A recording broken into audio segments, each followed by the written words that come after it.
Tristesse, c'est le mot parfait.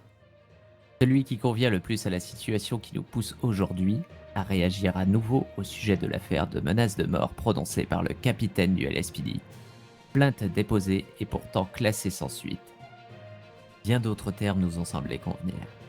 Inadmissible, insupportable, criminel.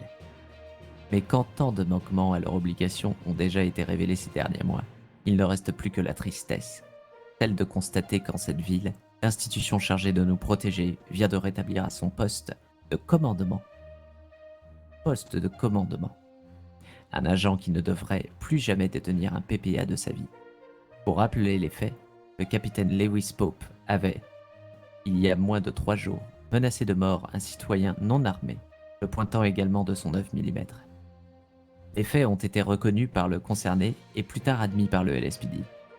Un communiqué de presse, commandant 10, avait prévenu de la rétrogradation de 99 de son poste à celui de lieutenant.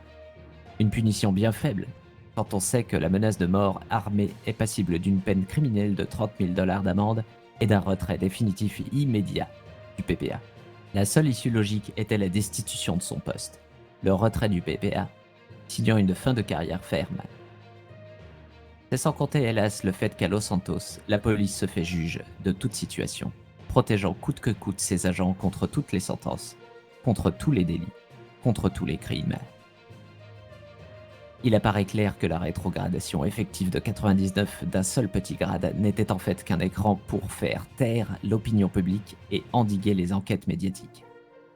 Pas moins de 3 jours après sa sentence, le capitaine reprend son grade. Les plaintes sont classées sans suite. L'affaire est bouclée. Lewis Pope devait de plus être soumis à un suivi psychologique afin de prouver son aptitude à revenir sur les bords du LSPD. Ayant été psychologue moi-même, je peux vous assurer que le terme suivi psychologique porte bien son nom. Il s'agit d'un suivi, en plusieurs séances, afin de comprendre, connaître et déterminer si une personne est apte. Rappelons alors que moins de 3 jours se sont écoulés avant la mise en poste du capitaine. Alors la question est posée aujourd'hui. Comment les citoyens de cette ville peuvent compter sur une institution qui protège et défend de tels actes en son sein même? Plusieurs acteurs majeurs de Los Santos sont actuellement en mouvement, prêts à agir contre une police sans foi ni loi.